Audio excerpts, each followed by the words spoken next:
Coach, good to talk to you, and got to be excited coming off such a great year last year, and got some new faces. But let's kind of go down your roster a little bit if we can. Just talk about some key players and some key positions. And as usual, we'll start with quarterback. And you lost a good one in Nick Leveretta, but you have two options, from what I understand, that are valid options for your quarterback, and you're excited about both of them. Yeah, we're excited about both of them. You know, we had a scrimmage against Greenwood Friday, and had Rashawn Green stepped up and played most of the game, and had a young man come in that I didn't mention earlier. Is Waylon Napper came in and played with the twos and the backups, and just excited about both of those guys and what they did Friday. And then of course we get Jalen Smith back, throw him in the mix, and we feel like we've got some depth at quarterback. And again, you always need that depth when you're running those quarterbacks like that. So again, we feel real good about our quarterback status right now. I know Jalen got a lot of time last year backing up Nick because you guys were so far ahead so much of the time, and Nick was banged up a little bit. Jalen is expected to be back full strength. He should be back this week. He's already back practicing. We just haven't really pushed him to the point where we want to get him in contact drills and things like that. But he'll be ready to go by River Bluff. And of course, at running back, Andrew Plant back for his senior year. He rushed for about 5,000 yards last year. And yeah, Andrew's a good, big, strong back, fast. A lot of people don't understand how fast he is, as big as he is, but he can run, and he does a great job behind that O-line that we have. And then we got a young man named Rudy Mitchell that's going to get some carries as well. So between the two, we feel like a 1-2 punch. So we're excited about our running backs. Up front, of course, everyone's talking about the line because two things. Number one, they're really big for a high school line. I think you average about 315, 320 across the front, and they're experienced and they can play. Talk a little bit about the guys that, from what I understand, Coach likes to call the Mules. Yeah, he gives them a little nickname. He's always done that since I've been at Northeast with him over there. He's always called O-line, the Mules. And, they're the workhorses up front. They carry a lot of the weight on the team, and so we ask a lot of them in our offense. And so Torrey Boone at right guard, Chris Mitchell at left guard, just two outstanding guards. That's where our strength's at. In the middle you got Chris McCarthy, and then between those three I think they're all 315 or more. And then on the right tackle you have Ryan Hiller, and then left tackle you have Emmanuel Scott. Real tall, longer, rangier type, but still big guys, and so it's hard for our quarterbacks to see in the when they're throwing in the pocket. So we have to kind of tailor our passing a little bit so he can see a little bit. So it's it's a good thing to have. So we can have those big guys up front and run the football.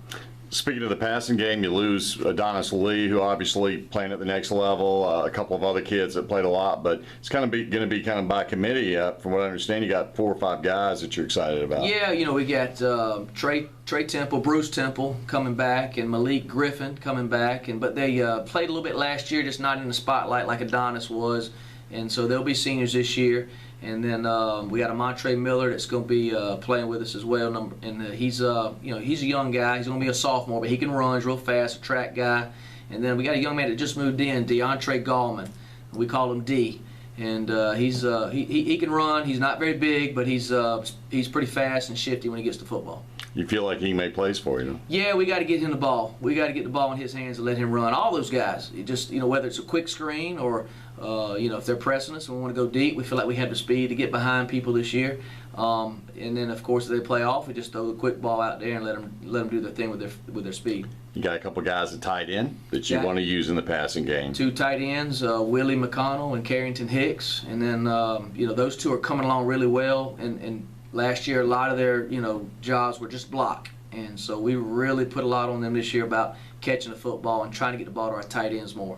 So hopefully our play action will be a lot better this year with those two catching the ball.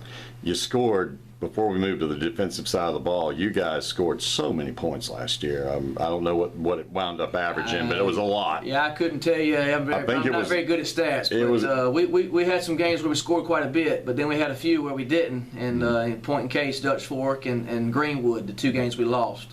And I factored that to the we couldn't throw the ball as good as we wanted to, and they knew that, and they zeroed in on the run and stopped the run, and we weren't able to connect on the passes. So that's why it's been a focus for us in the off season. A real point of emphasis. Right. And you're pleased with where it is. Yeah, right so now. far, we Yeah. had first scrimmage and we threw the ball well, and we'll continue to do that and try to work on that. And we know that we can't just be one-dimensional. Now, defensively, fair to say that it's probably a bigger question mark for you, obviously, than the offense. Just because of the depth that we had, that we lost, lost 8 to 9 starters, roughly 8. But we had some other guys that were key players that we lost that were not maybe starters but backups as well. And so, the majority of those guys all signed to go play somewhere this year. So again, that was a lot of talent that we lost, and a lot of 3-year starters on that group last year.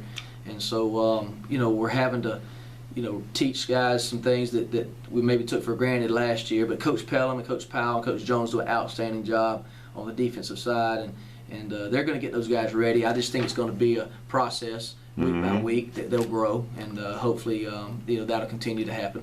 I know guys that you do feel like are going to be able to kind of lead that group as they get experience and as they mature. At linebacker, Isaiah Johnson and Malik Horton. Yeah, those two right there are probably our most experienced linebackers. Coming back, and in the secondary you have Josh Cooper and Mark Mickens. So between those four, they bring some experience to the table for the defense, and we're looking at those guys to be leaders. We have some sophomores that are stepping up that are playing, and juniors that are coming in this year, and even maybe a senior or two that's going to step in and play. So again, we just don't know exactly who, but we're asking guys to step in and ask them who's going to step up to the plate and play next. How about the kicking game? How's that looking right now? 2 outstanding kickers. That's part of one of the things I probably forget about the most is Brandon Howard and Johnny DeArmond, and both of them do an outstanding job in our kicking game. And it's tough because Brandon's been with us for 4 years now. He'd be a 4-year starter. And Johnny came on last year, and he's gone to some camps. He's learned. He's kicking the ball in the end zone on kickoff consistently. Both of them are. So, that's a weapon in itself. Don't allow the other team to have a return. And they're both punters as well. So competition there is good. We'll see how it plays out in these scrimmages and jamborees, and see who doesn't let the nerves get to them. We always have to bring up the region because it's so tough, and Right. it almost looks like on paper that just about everybody has a chance, with the exception maybe Dutch Fork. They had so many great players graduate. But again, bottom line is, man, it's going to be another dogfight. Isn't it? I think it's wide open this year. I haven't had a chance to see Ridgeview play. I hear they're much improved, and I know Coach Parks is getting those guys fired up over there to play. And Dan and those guys at Blythewood a little disappointed last year and where they finished with their record. But again, they're always going to be a strong team, and the quarterback situation they got, he can throw the ball around, and defensively they're always flying around. So they 2 outstanding teams there, and then. You throw Dutch Fork in the mix, and then Spring Valley. Coach Bacon's going to have that offense rolling, I'm sure, and it's wide open. And you don't count Lugoff out. Coach Campbell's going to have that team, I think, going. They're going to have some new energy over there, and so it's wide open. This is hope for healthy when region comes, and we can compete. Excited? I'm excited. It's here. Yeah. It's here. We're getting ready to start a 20-day grind. Our coaches call it. We started today. We had this weekend off, but it's Monday. All the way through the week, jamborees Friday, Saturday, come in Sunday, meet for River Bluff, play them the following Saturday. So we're in the grind. And you've got some new. I always kid you about having the best looking gear in the state, and you got new helmets too. We got new helmet decals. We'll show out on Friday, and so the kids are excited. We're excited. We're just ready to get out there and start playing for when it counts. All right, thanks so much as always, Coach. Appreciate it. Always great catching up with you, man. Thanks for stopping by.